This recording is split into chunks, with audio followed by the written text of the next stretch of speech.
नमस्कार, मी रेश्मा साळुंखे. रोकठोक या विशेष चर्चात्मक कार्यक्रमात आपल्या सगळ्यांचं स्वागत. यंदा कोरोना आणि लॉकडाऊनमुळे आधीच शिक्षणाचा खेळखंडोबा झालाय. आता अनेक ठिकाणी शाळा सुरू झाल्या असल्या तरी मुंबई, पुणे, नाशिकसह अनेक शहरांमध्ये अजूनही शाळा बंद आहेत. पण ऑनलाईन शिक्षण सुरू आहे. त्यात आता खासगी शाळांनी फी वसुलीसाठी पालकांचा छळ सुरू केलाय. ज्या पद्धतीनं झिजिया कर वसूल केला जायचा तसाच अतिरेकी प्रकार काही खासगी शाळा करतायत. नाशिकच्या विस्डम इंटरनॅशनल शाळेनं तर थेट फी न भरलेल्या विद्यार्थ्यांच्या पालकांचे 6 महिन्यांचे बँक स्टेटमेंट आणि आयटी रिटर्न्स मागवलेले आहेत. ऍडमिशन फॉर्मला बँक स्टेटमेंट जोडण्याचा फतवाही या शाळेनं काढलेला आहे. त्यामुळे कोरोनामुळे उत्पन्न कमी झालंय म्हणून फी वाढवू नका असं आंदोलन झाल्यास पालकांची आर्थिक स्थिती काय होती हे जाणून घेण्यासाठी शाळेनं हा सगळा प्रताप केलाय. त्यामुळेच पालकांच्या पासबुकवर शाळांचा डोळा का, हाच आहे आजच्या रोकठोक या कार्यक्रमाच्या चर्चेचा विषय.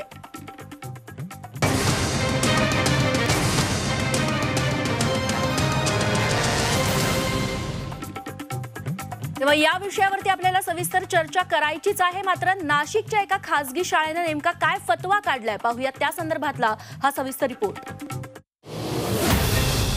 शाळेनं पालकांकडे मागितलं इन्कम टॅक्स रिटर्न.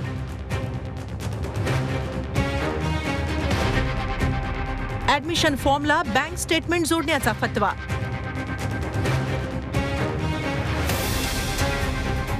नाशिकच्या विस्डम इंटरनॅशनल स्कूलची मुजोरी.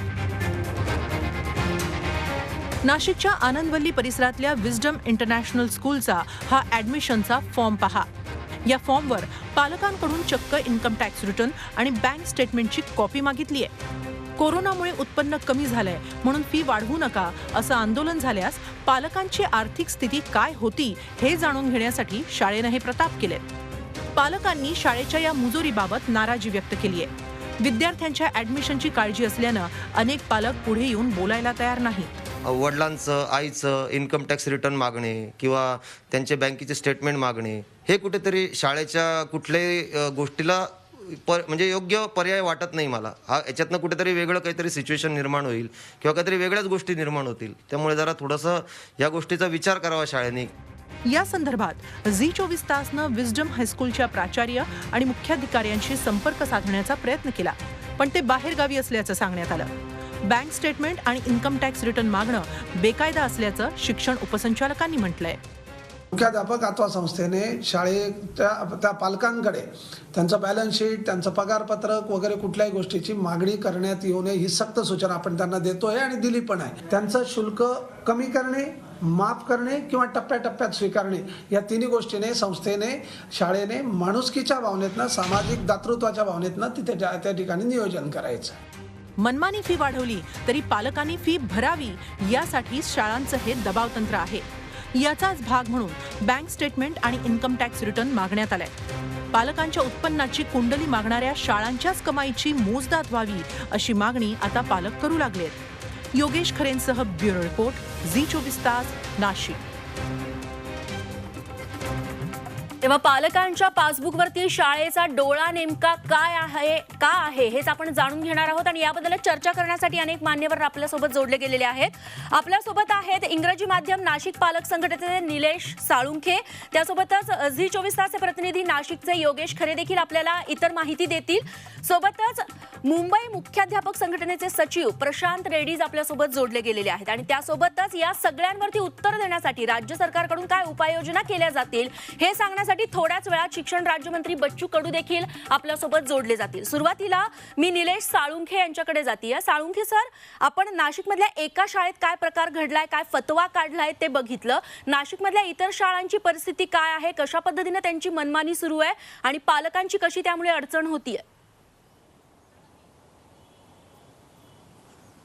सर्वप्रथम मी पत्रकार दिनाच्या आपल्या सर्वांना शुभेच्छा देऊ इच्छितो.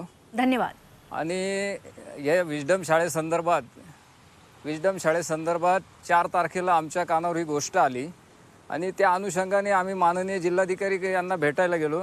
ते मीटिंगमध्ये असल्यामुळे उपजिल्हाधिकारी यांना आम्ही ते निवेदन दिलं की विस्डम शाळेत काय चाललंय भाऊ, आपण याची दखल घ्यावी.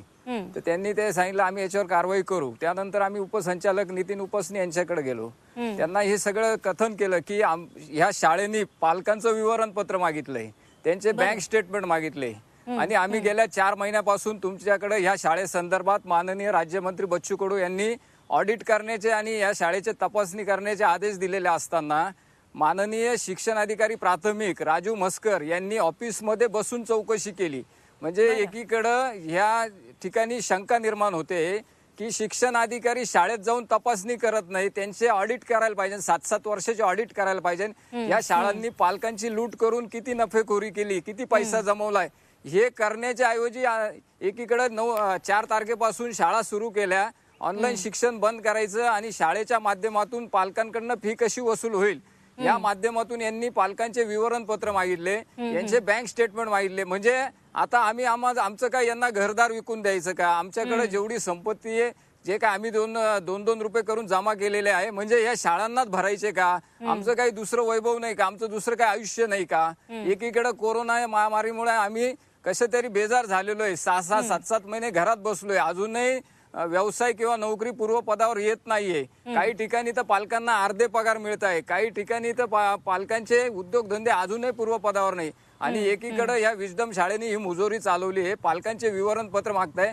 तुम्ही स्वतः काय केलं हे अजून तुम्ही शासनाला किंवा शासकीय अधिकाऱ्यांना सादर केलेलं नाहीये. फक्त तुम्ही पैसा कमवणे हाच धंदा केलाय का?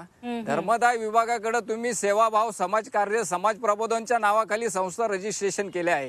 मग तुम्ही हे काय लावलेलं आहे? ही मुजोरी आहे. आणि नाशिक शहरात या सगळ्या शिक्षण संस्थांनी ही मुजोरी चालवली आहे. पालक असंख्य बेजार झालेले आणि याच्याकडे शिक्षण विभागाची डोळे झाक आहे. कार्यालयात बसून पत्रकाराचे फतवे काढतात. आमचे प्रतिनिधी योगेश खरे यांनी ही बातमी महाराष्ट्रासमोर आणलेली आहे. योगेश, तुम्ही शाळा प्रशासनाबरोबर चर्चा केली, कुणीही सध्या तरी माध्यमांसमोर येऊन बोलायला तयार नाहीये, पण त्यांचं नेमकं म्हणणं काय आहे?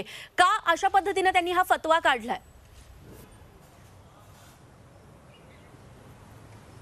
खरं म्हणजे या बाबतीत काही ते बोलण्यास तयार नाही. ज्यावेळेस आम्ही त्यांच्याकडे संपर्क साधला, त्यांच्या शाळेत पण जाऊन आलो, तर शाळेतले जे मुख्य अधिकारी आहेत किंवा प्राचार्य आहेत किंवा समन्वयक आहेत तेच भेटायला तयार नाहीत. तिथल्या जे काही कोऑर्डिनेटर, म्हणजे आपण म्हणूया कोऑर्डिनेटर ज्या होत्या तिथल्या, त्यांनी आम्हाला उत्तरं दिलीत की आम्हाला प्रश्न सांगा, मग आम्ही त्यांच्यापर्यंत पोहोचवतो आणि मग तुम्हाला उत्तरं देऊ. मात्र उत्तरं सुद्धा आली नाहीत आणि त्यांच्याकडून कुठलाही रिस्पॉन्स या ठिकाणी आला नाही. त्यामुळे एकूण जर आपण बघितलं तर शाळांना या विषयावर चर्चा करायचीच नाहीये. त्यांचं म्हणणं आहे की शिक्षकांनी, पालकांनी फी द्यावी, शाळांचा तो अधिकार आहे फी घेण्याचा, आणि जर फी मिळत नसेल तर त्यासाठी एक प्रकारे सर्व गोष्टी करायला सुद्धा ते मोकळे आहेत, असंच एकूण जाणवतंय. ज्यावेळेस शिक्षणाधिकाऱ्यांशी बोललो त्यावेळेस शिक्षणाधिकाऱ्यांनी सांगितलं की त्यांची पण परिस्थिती वीक झालेली आहे शाळांची, त्यामुळे शाळांना पण समजून घेतलं पाहिजे आणि पालकांना पण समजून घेतलं पाहिजे. यातून खरोखर जे पालक पीडित असतील त्यांना न्याय दिला पाहिजे आणि ज्या शाळांचं खरोखर अडचणी असेल त्या शाळांनी सुद्धा ज्या पालकांच्या बाबतीत अशा शंका आहेत त्या बाबतीत त्यांच्या बाबतीत करायला हरकत नाही. मात्र एकूण सरसकट अशा पद्धतीनं करणं हे चुकीचं आहे आणि एकूणच आर्थिक शोषण आहे. खरं आहे. आणि याबद्दलच पुन्हा एकदा मला म्हणजे प्रशांत रेड्डीज यांच्याकडे जायचंय, कारण का शाळांची बाजू देखील आपल्याला जाणून घ्यायला लागेल. मात्र त्याआधी पुन्हा एकदा मला निलेश सरांना विचारायचंय की निलेशजी, तुमच्याकडे हा तरी डेटा असेल की सर्वसामान्यांना समजावं म्हणून सांगा की प्रत्येकाला तरी फी देणं पॉसिबल नाही, असं तर होऊ शकत नाही. नाशकात या घडीला शाळेमध्ये 100 पालकांपैकी किती पालकांना फी देणं शक्य असतं या घडीला आहे? मॅडम, कसं आहे, आम्ही कुठल्याही शाळेची फी भरण्यास नाही म्हटलेलं नाही. आम्ही तुमचं वार्षिक शैक्षणिक जो काही खर्च आहे तो आम्ही द्यायला तयार आहे, पण आम्ही 100% फी देणार नाही. आम्ही जे वापरलंच नाही, जी गोष्ट आम्ही घेतलेलीच नाही, तिचे पैसे का द्यायचे? तुमचा या वर्षाचा जो काही खर्च झालेला 10 महिन्याचा आणि पुढचे 3 महिने असे तुमचा 12-13 महिन्याचा जो काही खर्च असेल तो आम्ही द्यायला तयार आहे, पण आम्ही इतर पैसे देणार नाही. आम्हाला लॉकडाऊन मध्ये ऑनलाईन अभ्यासक्रमावर पण खर्च झालेला आहे. आम्ही लॅपटॉप घेतले, अँड्रॉइड मोबाईल घेतले, वायफाय, इंटरनेट सुविधा तर पैसे गेलेले. मग म्हणजे आम्हाला हे 1.5 शिक्षण पडल.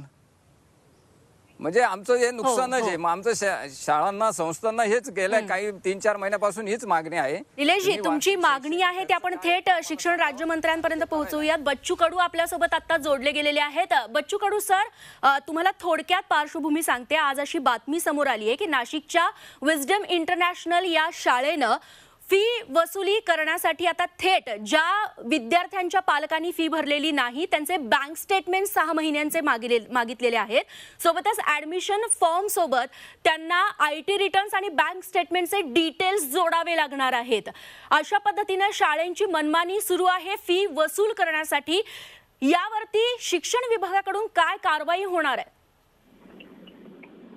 काय झालंय, शाळेला फी अर्धीच फी घ्यावं म्हणून आपण शासन निर्णय केला होता आणि काही शाळा कोर्टात गेल्या आणि कोर्टाने सांगितलं की तुम्हाला असं काही करता येणार नाही। त्याच्यामुळे तिथं ही कारवाई थांबली। आमचं शासनाचं मत हेच आहे का यावर्षीचा खर्चही कमी आहे आणि थोडं शिक्षकांना थोडं मानधन कमी 25% कमी देऊन जर फी कमी जर घेतल्या गेली तर त्याच्यात काही वाईट नाही आहे। पण संस्था जे आहे ते काही मानायला तयार नाही आणि कोर्टानं त्यांच्या बाजूने निर्णय दिल्यामुळे मोठी अडचण आमच्यासाठी झालेली आहे।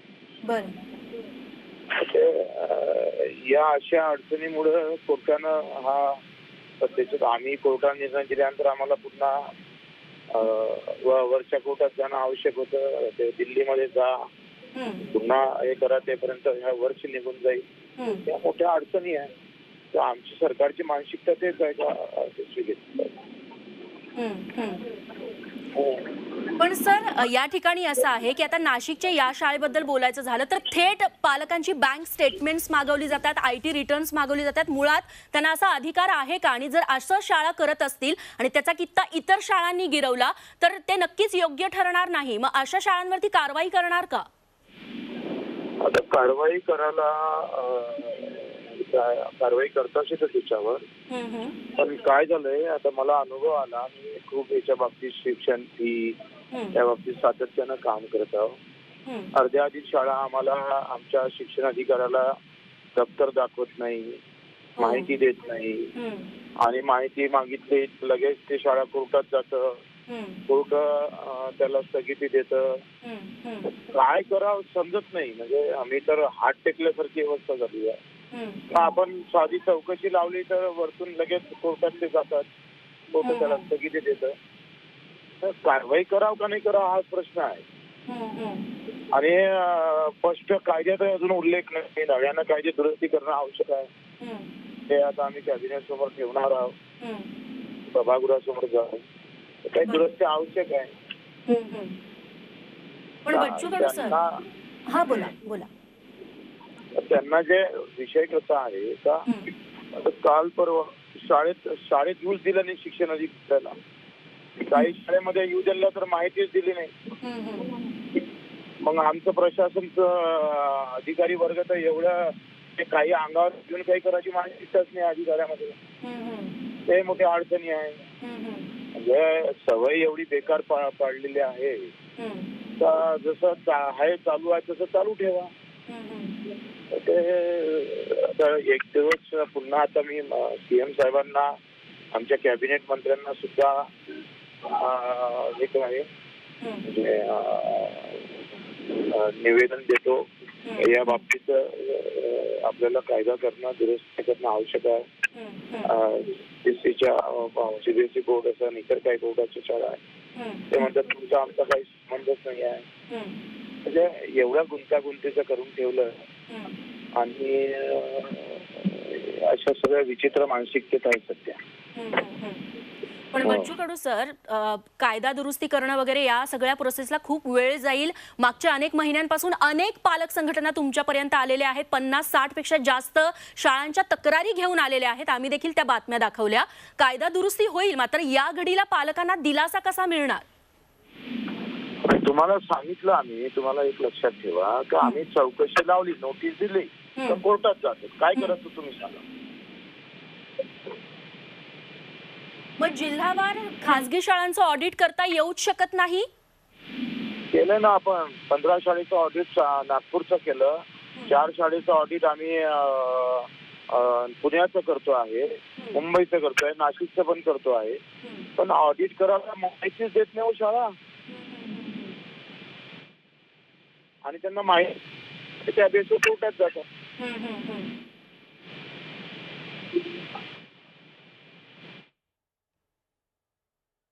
बच्चू कडू सर, खूप खूप धन्यवाद. तुम्ही आम्हाला ही सगळी प्रतिक्रिया दिलीत आणि राज्य सरकारने आणि तुम्ही स्वतः यामध्ये लक्ष घालून पालकांना दिलासा द्याल अशी अपेक्षा झी 24 तासची टीम तुमच्याकडून व्यक्त करतेय. धन्यवाद, तुम्ही इतका वेळ आम्हाला दिलात त्याबद्दल. तेव्हा आपण बघितलं की अनेक शाळांची मुजोरी बघायला मिळतेय, काही शाळांचं ऑडिट झालं, मात्र या शाळा थेट कोर्टाचा दरवाजा ठोठावतात आणि हे प्रकरण आहे ते त्यांच्या बाजूने जाताना बघायला मिळतंय. याबद्दल पुन्हा एकदा आपण जाऊया. तर मुंबई मुख्याध्यापक संघटना सचिव प्रशांत रेड्डी जाते आपल्यासोबत आहेत. प्रशांतजी, बच्चू कडू काय म्हणाले ते आपण बघितलं, नाशिकच्या पालक संघटनांचं मत काय आहे ते आपण बघितलं. नेमका प्रॉब्लेम कुठे आहे? अशा पद्धतीने शाळा मुजोरी करतायत, पालक फी देऊ शकत नाहीत, त्यांचे बँक स्टेटमेंट्स, IT रिटर्न्स मागवले जात आहेत. जर शिक्षण विभागाकडून अधिकारी आला ऑडिट करायला तर ते थेट कोर्टात खेचलं जातंय. काय म्हणाल यावरती? मुळामध्ये स्पष्ट शब्दात जर म्हणायचं झालं तर मुंबई मुख्याध्यापक संघटनेने सर्वात प्रथम ज्यावेळी शाळा बंद करण्याचं शासनाने जाहीर केलं त्याच वेळी आम्ही त्यांना लेखी पत्र दिलं होतं. तेव्हापासून आम्ही मागणी करतोय की तुम्ही अनुदानित शाळेतील शिक्षकांना जे वेतन आहे ते तुम्ही देताय, पण इकडे तुम्ही दुसरीकडे सांगताय की सर्वांना वेतन द्या. त्यामुळे ह्या ज्या म्हणजे SSC बोर्डाच्या शाळा असून देत किंवा इतर आंतरराष्ट्रीय बोर्डाच्या शाळा असून देत, तुम्ही त्यांना वेतन द्यायला सांगतात, मग तो पैसा येणार कुठून? आणि महत्वाची बाब म्हणजे आम्ही शासनाला सांगितलं होतं की कोविडच्या संदर्भात तुम्ही एखादं पॅकेज द्या. कारण विचार करा, साधारणपणे मार्च पासून आज तागायत जर शाळांमध्ये काहीच उत्पन्न आलेलं नाहीये, दुसऱ्या कोणताही शाळांमध्ये सोर्स नाहीये, तर मग खर्च चालणार कसा? अजून तुम्हाला पाहिजे तर एक गोष्ट प्रकर्षाने सांगतो की शासनाने शासन निर्णय काढला की सगळ्या ज्या शाळा आहेत त्या सॅनिटाईज करायच्या आणि जे काही साहित्य आहे हे पुरवायचं. पण मुंबईतली एकही शाळा ज्यांना शासनाची मान्यता आहे, शासनाच्या अनुदानित शाळा आहेत, जिथे 1 रुपयाही फी घेतली जात नाहीये, अशा कोणत्याही खासगी शाळेला शासनाने ना कोणतं साहित्य पुरवलं ना सॅनिटाईज पुरवलं, सगळं शाळेवरती टाकून मोकळ्या झाल्या. मी ह्यांनी जे मागितलं याचं मी समर्थन करत नाहीये, पण शासनही कुठे चुकतंय? मुळामध्ये शासनाने ह्या शाळांमध्ये म्हणजे आता अगदी जर मी पालकांकडे जर गेलो तर स्पष्ट शब्दात शाळा तुमच्या मुलांना तर शाळेत घ्यायचं आहे, सगळ्या सोयी सुविधा शासनाने जे आदेश काढलेत त्याप्रमाणे पूर्ण करूनही द्यायचे आहेत, मग त्याला पैसा येणार कुठून? आणि राहिली गोष्ट सगळ्यात महत्वाची म्हणजे की आम्ही अशा ह्या ज्या शाळा आहेत त्या SSC बोर्डाच्या नाही आहेत, या शाळा इंटरनॅशनल बोर्डाच्या आहेत, मग CBSE असेल ICSE असेल. मग माझं पालकांना हेच म्हणणं आहे की ज्या शाळा अशा प्रकारे प्रचंड फी घेतात अशा शाळांमध्ये तुम्ही ऍडमिशन घेतात कशाला? कारण आणि दुसरी गोष्ट, या शाळांना पर्याय नाहीये, या शाळांना अनेक पर्याय आहेत पण घेतलं जात नाहीये. खरं म्हणजे तर RTI कायद्यानुसार मुळातच प्रत्येक व्यक्तीला मोफत शिक्षण देण्याचा अधिकार हा सरकारचा आहे, पण सरकार त्या RTI कायद्याचं पूर्णपणे दुर्लक्ष करत आहे. म्हणजे कोर्टाचे आदेश फक्त शाळाच तोडतायत असं नाहीये, शासनही तोडतंय. आणि सगळ्यात महत्वाचं, या शाळांना मान्यता देताना फक्त या शाळांना मान्यता देताना त्या बोर्डाची मान्यता म्हणजे CBSE ICSE फक्त इकडचं NOC लागते राज्य सरकारची. मग ही NOC हे ठराविक मर्यादेकरता 3 वर्षांकरता 4 वर्षांकरता अशी का देत नाही? म्हणजे जेणेकरून या शाळांवरती राज्य सरकारचं नियंत्रण राहील. कारण ह्या शाळा स्पष्ट म्हणतात आम्ही तुमच्या बोर्डाच्या नाहीत, आम्ही तुमच्याशी संलग्न नाही आहोत, आम्ही केंद्रीय बोर्डाशी संलग्न आहोत, आम्ही त्यामुळे आम्ही तुमच्या अखत्यारीत येत नाहीत. हा सगळा जो खेळ आहे ना, हा शासनाने केलेल्या चुकांचा खेळ आहे. त्याच्यामध्ये पालक भरकटला जातोय. कारण तुम्ही बच्चू कडूंची म्हणजे म्हणून एवढा म्हणजे आम्ही त्यांना आदर्श मानतो, खूप स्ट्रॉंग व्यक्तिमत्व आहे, पण कोर्टापुढे अगतिक आहे. कारण का शेवटी असं आहे ना, अधिकारी कोर्टासमोर गेल्यानंतर कोर्ट हेच जे नुक्स आहेत कायद्यामध्ये करणारे हे चुकीचे केले. तेव्हा प्रशांत सर, तुमचा हा मुद्दा कळालेला आहे की शाळांची देखील एक बाजू आहे, शाळांची देखील एक अडचण आहे. त्यातला एक मुद्दा फक्त खटकला, तो सांगते की जर परवडत नसेल तर अशा शाळांमध्ये ऍडमिशन्स का घेतली जातात?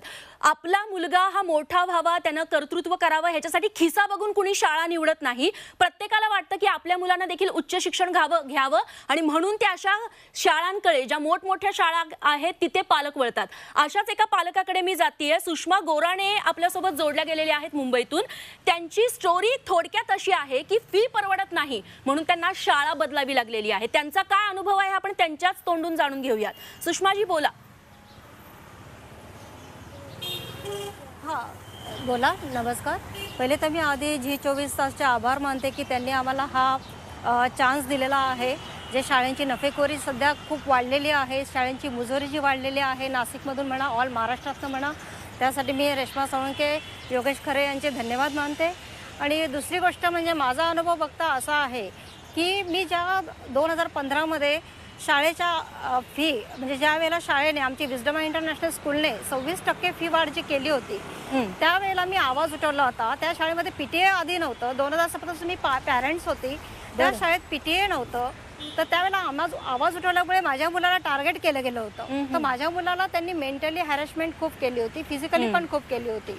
आणि त्याच्यानंतर मग सगळे पालक जेव्हा आम्ही त्याच्यावर आक्षेप घेतला, त्यांनी मुलाचा LC तडकाफडकी दिला होता हातात. त्यावेळेला आम्ही एज्युकेशन डिपार्टमेंटला ZP ला आम्ही कंप्लेंट केली. मग त्याच्यामुळे त्यांना जेव्हा RS मोगल सर त्यावेळेला होते 2015मध्ये, त्यांनी जेव्हा सांगितलं शाळेला की असं तुम्ही RT 2009 प्रमाणे मुलांना शाळेत काढून घेऊ शकत नाही आणि शाळेत PTA नसताना तुम्ही फी वाढ करू शकत नाही. त्यानंतर मग त्यांना 10 मिनिटात LC ते शाळेला परत घ्यावं लागलं आणि मुलाला शाळेत घ्यावं लागलं. मग त्यावेळेला त्यांनी माझ्यावर जो राग होता शाळेचा की कोणी केलं, सुषमा गोराणे आणि यांनी केलं की शाळेत माझ्यामुळे त्यांना 2016मध्ये PTA स्थापन करावं लागलं. आणि दुसरी गोष्ट म्हणजे माझ्यामुळे त्यांना 26% फी वाढ केलेली होती आमच्या शाळेने, विस्डम इंटरनॅशनल स्कूलने, ती त्यांना 15%वर आणावी लागली. त्याचा तो राग धरून शाळेने माझ्या मुलांना खूप त्रास दिला. माझ्या दोन्ही मुलांना चळवण्याचा प्रयत्न केला आणि नको त्या प्रकारे म्हणजे खूप भयानक प्रकारे त्यांनी हे केलं होतं. त्यामुळे मग मी एज्युकेशन डिपार्टमेंटकडे दाद मागितली होती. त्याच्यानंतर आपल्याला इन्व्हेस्टिगेशन केल्यानंतर अहवाल समोर आलेला आहे की शाळेतल्या टीचर्स लोकांना यांना हाताशी धरून माझा मुलगा डिप्रेशनमध्ये गेलेला होता. आणि सेकंड थिंग, त्यानंतर मग माझ्या मुलाला घरी बसवण्याचा त्यांनी प्रयत्न केला. मग मी कोर्टात धाव घेतली. मग कोर्टातनं जेव्हा इंटरिम ऑर्डर आली त्यावेळेला शाळेला काही गोष्टी सुरवल्या गेल्या. त्यानंतर त्यांनी मला शासनाने फी भरण्यासाठी सांगितलं होतं. फी भरण्याचे मला आदेश असे दिलेले आहे की कॅपिटेशन फी ऍक्ट 1987 प्रमाणे फी भरावी. पण आजपर्यंत मला शाळा आणि महानगरपालिकेचे जे प्रशासक आहेत, आपले एज्युकेशन ऑफिसर्स आहेत, आजपर्यंत मुद्दा तो कायम आहे. त्यांनी अजूनपर्यंत मला सांगितलेलं नाही की फी किती भरावी, कायद्याने फी किती भरावी. मी आजही फी भरायला तयार आहे. आजही माझा मुद्दा हायकोर्टामध्ये पेंडिंग आहे. सुषमाजी, तुमचं हे मत आहे. मुंबई मुख्याध्यापक संघटनेचे सचिव प्रशांत रेड्डीज देखील ऐकतात. प्रशांत सर, एक पालक महिला आहे, मुंबईतल्या एका इंटरनॅशनल शाळेमध्ये तिचं पाल्य शिकत होतं आणि त्यांचा हा अनुभव, आता यावरती काय बोला? बघा, पहिली गोष्ट म्हणजे माझं स्पष्ट म्हणणं आहे, राज्य शासनाच्या शिक्षण मंडळाच्या अनेक शाळा आहेत आणि मला थोडक्यात हेच म्हणायचं होतं, स्पष्ट शब्द सांगतो की आपली काय माहित आहे, इंटरनॅशनल स्कूलमध्ये गेला म्हणून आपल्या मुलाला चांगलं शिक्षण जे मिळतं ना, ही जी पालकांची जी मानसिकता आहे ना किंवा समाजाची जी मानसिकता झाली ना, ही पहिली बदलायला पाहिजेत. कारण मोठ्या मोठ्या इमारती आणि बाकी सगळी साधनं उपलब्ध करून दिली म्हणजे तिथे चांगलं शिक्षण मिळतं, हे चुकीचं गोष्ट आहे. आता आपण रणजित डिसले सरांचं पाहिलं की झेडपीच्या शाळेतला शिक्षक हा आंतरराष्ट्रीय स्तरावर गाजला. आज आमचं शिक्षण, मानसिकता निर्माण करण्यामध्ये हीच इंटरनॅशनल शाळा देखील जबाबदार आहे ना. त्यांच्या जाहिरातींमध्येच तसं असतं की तुम्ही या शाळेत आला तर तुमचा मुलगा इतका मोठा होईल. बोला सुषमाजी, तुमचं काय म्हणणं आहे? हा रेश्मा मॅडम, मला प्रशांत रेड्डी सरांशी मला एक बोलावंसं वाटतंय. सर जे वारंवार सांगतायत की पालकांची परिस्थिती असेल तरच आपण त्या शाळेत, खाजगी शाळांमध्ये टाकावं. पण त्यांना एक सांगू इच्छिते, पण सर तुम्ही ह्या खाजगी शाळा, इंग्रजी शाळांच्या मुलांना आम्हाला जे टाकायचं आहे, पण शाळांची लूट तुम्ही कधी थांबवाल या गोष्टीवर? याच्यावर तुम्ही काहीतरी कायदा काढा ना. जर बच्चू कडू सर जे आहे, जे जर या शाळांच्यावर अंकुश ठेवू पाहत आहेत पण त्यांना तुम्ही व्यवस्थितपणे काम करू देते. प्रशांत रेड्डी सर, थोडंसं माझं म्हणणं ऐकून घ्या. एक पालक म्हणून मी तुम्हाला एक सांगू इच्छिते, तुमचं म्हणणं आहे की तुम्ही शाळां म्हणजे परवडत असेल तर तुम्ही ते शाळेत टाकू नका मुलांना. पण सर माझं याच्यावर ऑब्जेक्शन असं आहे की तुम्ही हा शाळा अतिरिक्त शुल्क घेतायत. आणि दुसरी गोष्ट म्हणजे जे आपल्याकडे ऍक्ट आहे त्या ऍक्टनुसार शाळेने फी घ्यावी. 2 वर्षात त्यांनी PTA स्थापन करावं. म्हणजे इंटरनॅशनल स्कूल्स असू दे, IGCSE असू दे, ICCSE असू दे, सर SSC असू दे. पण मला काय म्हणायचं सर, याच्यावर सरकारचा अंकुश असणं गरजेचं निश्चित. आणि सरकारचा हा अंकुश असायलाच हवा आणि त्यासाठीचे प्रयत्न सरकारकडून सुषमाजी मागच्या काही काळापासून केले जात आहेत. त्यासाठी आमचे प्रयत्न. येस, माझा वेळ संपत आलेला आहे. बरोबर, माझा वेळ संपत आलेला. मी फायनल कमेंट्स 10-15 सेकंदात प्लीज सांगाल. प्रशांत सर, तुमच्यापासून फायनल कमेंट. माझं म्हणणं तर सर्वात पहिलं हे आहे ना की ह्या गोष्टी, हे ज्या अन्यायकारक ज्या गोष्टी होतात त्याचं मी समर्थन करत नाहीये. त्या शाळेने जे केलं हे चुकीचंच आहे. मात्र ह्या गोष्टी कोर्टामधून किंवा इथून जी येणारी अगतिकता आहे ही दूर होण्यासाठी शासनाने आपल्या नियमावलीमध्ये सुधारणा केली पाहिजे आणि महाराष्ट्रात असलेल्या प्रत्येक शाळेला महाराष्ट्र शासनाने केलेले कायदे हे पाळलेच पाहिजे. नक्कीच. Nilesh Salunkhe, final comment. जोपर्यंत शिक्षणाचा दर्जा जिल्हा परिषद आणि महानगरपालिकेच्या शाळांचा बदलत नाही, उंचावत नाही, तोपर्यंत हे घडणं अशक्य आहे. खरंय. तोपर्यंत दर्जा उंचावला पाहिजे. त्या दर्जा उंचावल्यानुसार पालक आपले विद्यार्थी त्या शाळेत पाठवतील. निश्चित. तेव्हा या सगळ्या चर्चेतून हेच समोर आलेलं आहे. जी भूमिका प्रशांत सरांनी मांडलेली आहे, बहुतांश खासगी शाळांचं मत हेच आहे, जर परवडत नसेल तर सरकारी शाळांमध्ये जा, इथे ऍडमिशन घेऊ नका, आणि जर इथे ऍडमिशन घेतलं तर जी आम्ही फी सांगू ती आम्ही वसूल करणार आणि तुम्हाला ती द्यावी लागेल. ही आडमुठी भूमिका कुठेतरी सध्या पालकांसाठी मनस्ताप ठरतेय आणि राज्य सरकारला देखील अनेक अडचणी येतात. बच्चू कडू यांनी सांगितलं. मात्र सध्या जो चेंडू आहे तो राज्य सरकारकडेच आहे, शिक्षण विभागाकडेच आहे. त्यावरती काही ना काहीतरी तोडगा काढावा लागेल शाळांची ही मनमानी रोखण्यासाठी. शाळांच्याही अडचणी असतील मान्य, मात्र या ठिकाणी पाल्य ज्याच्यासाठी जो विद्यार्थी घडवण्यासाठी शाळा आणि पालक झटतायत तोच कुठेतरी याच्यामध्ये नाडला जातोय आणि जे चुकीचं आहे. यावरती आता काहीतरी शिक्षण विभागाकडून पावलं उचलली जातील, जे कायद्यात बदल करायचे ते केले जातील अशी अपेक्षा करूयात. रोखोक या कार्यक्रमात वेळ झाली आता इथेच थांबण्याची. मात्र यानंतर बरोबर 5 वाजता फेसबुक लाईव्ह वरती हाच विषय घेऊन मी येते आणि त्यामध्ये तुमचे काही प्रश्न, शंका, मतं असतील तर नक्की मांडा. या सगळ्या मान्यवरांनी कार्यक्रमात वेळ दिला त्यांचे आभार मानते आणि इथेच थांबते. बघत रहा झी 24 तास.